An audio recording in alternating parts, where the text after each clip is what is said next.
जन्म और बचपन। हजरत मोहम्मद सल्लल्लाहु अलैहि वसल्लम का जन्म लगभग 570 ईस्वी में मक्का के कुरैश कबीले में हुआ था। उनके पिता का नाम अब्दुल्ला और माता का नाम आमिना था। उनके जन्म से पहले ही उनके पिता का देहांत हो गया था और 6 साल की उम्र में उन्होंने अपनी मां को भी खो दिया। इसके बाद उनका पालन पोषण उनके दादा अब्दुल मुत्तलिब और बाद में उनके चाचा अबू तालिब की देखरेख में हुआ। बचपन में वे भेड़ें चराते थे और जवानी में व्यापार करते थे।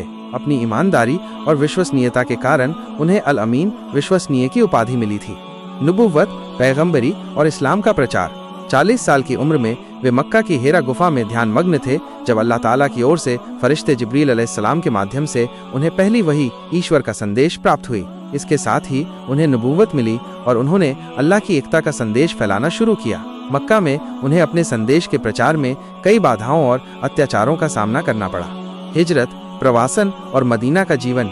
जब मक्का में कुरैश का अत्याचार चरम पर पहुंच गया तब अल्लाह के हुक्म से वे 622 ईस्वी में मक्का से मदीना चले गए। इस घटना को हिजरत कहा जाता है और ये इस्लामी कैलेंडर की शुरुआत है।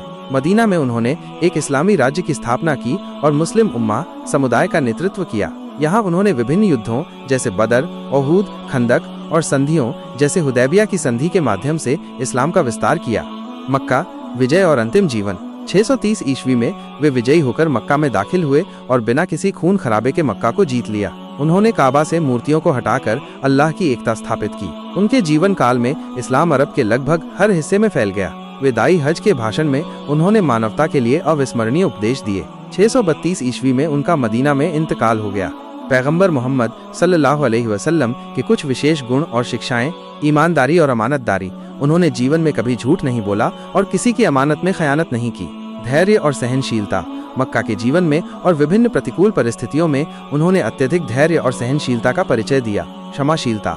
मक्का विजय के बाद उन्होंने अपने सभी दुश्मनों को माफ कर दिया था। न्यायप्रियता। उन्होंने शासक के रूप में हमेशा न्याय स्थापित किया। विनम्रता। इतने बड़े नेता और पैगंबर होने के बावजूद वे अत्यंत विनम्र थे। मानवता। वे सभी मनुष्यों के प्रति दयालु और सहानुभूतिपूर्ण थे, यहाँ तक कि गैर मुस्लिमों के प्रति भी। पैगंबर मोहम्मद सल्लल्लाहु अलैहि वसल्लम का जीवन हमारे लिए एक महान आदर्श है। उनका हर कदम और हर घटना हमारे लिए सीखने योग्य है। अगर आप उनके जीवन की किसी खास घटना या पहलू के बारे में और विस्तार से जानना चाहते हैं तो पूछ सकते हैं। जरूर, मैं आपको पैगंबर हजरत मोहम्मद सल्लल्लाहु अलैहि वसल्लम के जीवन की कुछ महत्वपूर्ण घटनाओं और उनकी शिक्षाओं के बारे में हिंदी में बताता हूँ। पैगंबर मोहम्मद सल्लल्लाहु अलैहि वसल्लम की कहानी। पैगंबर मोहम्मद सल्लल्लाहु अलैहि वसल्लम का जन्म लगभग 570 ईस्वी में मक्का शहर में हुआ था, जो अब सऊदी अरब में है। उनके पिता का नाम अब्दुल्ला और माता का नाम बीबी आमिना था। उनके जन्म से पहले ही उनके पिता का निधन हो गया था और जब वो 6 साल के थे तो उनकी माँ भी चल बसी। बचपन और युवावस्था। अनाथ होने के बाद उनका पालन पोषण उनके दादा अब्दुल मुत्तलिब ने किया और फिर उनके चाचा अबू तालिब ने उनकी देखभाल की। बचपन से ही पैगंबर मोहम्मद बहुत ईमानदार, सच्चे और दयालु थे। लोग उन्हें अल अमीन, सबसे भरोसेमंद और अस-सादिक, सच्चा कहकर पुकारते थे। उन्होंने युवावस्था में व्यापार किया और अपनी ईमानदारी के लिए जाने जाते थे। नबुव्वत, पैगंबरी की प्राप्ति। जब पैगंबर मोहम्मद 40 साल के हुए तो वो मक्का के पास हीरा की गुफा में ध्यान इबादत किया करते थे। एक दिन फरिश्ता जिब्राइल अलैहिस्सलाम उनके पास आए और उन्हें अल्लाह का पैगाम वही दिया। ये इस्लाम में उनकी नबुव्वत की शुरुआत थी। उन्हें एक अल्लाह की इबादत करने और मूर्ति पूजा को छोड़ने का संदेश मिला। इस्लाम का प्रचार और कठिनाइयाँ। उन्होंने मक्का में इस्लाम का प्रचार करना शुरू किया, लेकिन मक्का के लोग, खासकर धनी और शक्तिशाली सरदार, उनके खिलाफ हो गए। उन्हें और उनके साथियों को बहुत अत्याचार और तकलीफों का सामना करना पड़ा। कई मुसलमानों को शारीरिक यातनाएं दी गईं और उन्हें अपने घरों से बेदखल कर दिया गया। हिजरत और मदीना में इस्लामी राज्य की स्थापना।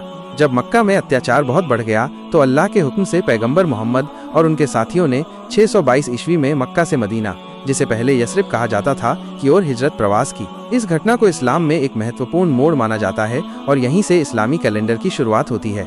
मदीना में उन्होंने एक मजबूत इस्लामी समाज और राज्य की स्थापना की, जहां सभी लोग शांति और न्याय के साथ रहते थे। मक्का की विजय और अंतिम उपदेश। कई सालों के संघर्ष और कई लड़ाइयों जैसे बदर, उहुद, खंदक के बाद 630 ईस्वी में पैगंबर मोहम्मद ने बिना किसी खून खराबे के मक्का को जीत लिया। उन्होंने काबा से मूर्तियों को हटा दिया और अल्लाह की इबादत को फिर से स्थापित किया। अपने जीवन के अंतिम वर्षों में उन्होंने अंतिम हज, जिसे विदा हज कहा जाता है, किया और वहां उन्होंने मानव जाति के लिए एक अभूतपूर्व भाषण दिया, जिसमें उन्होंने समानता, न्याय और भाईचारे का संदेश दिया। 632 ईस्वी में पैगंबर मोहम्मद ने मदीना में इस दुनिया को अलविदा कहा। उनकी प्रमुख शिक्षाएं एक ईश्वर में विश्वास, तौहीद, अल्लाह के सिवा कोई पूज्य नहीं, न्याय और समानता, सभी इंसान बराबर हैं, किसी को भी रंग, नस्ल या धन के आधार पर श्रेष्ठ नहीं माना जाता, दया और करुणा, दूसरों के प्रति दयालु होना और जरूरतमंदों की मदद करना, सत्य और ईमानदारी, हमेशा सच बोलना और वादे पूरे करना, क्षमा, दुश्मनों और बुराई करने वालों को भी माफ करना, ज्ञान की तलाश, इल्म हासिल करने को बहुत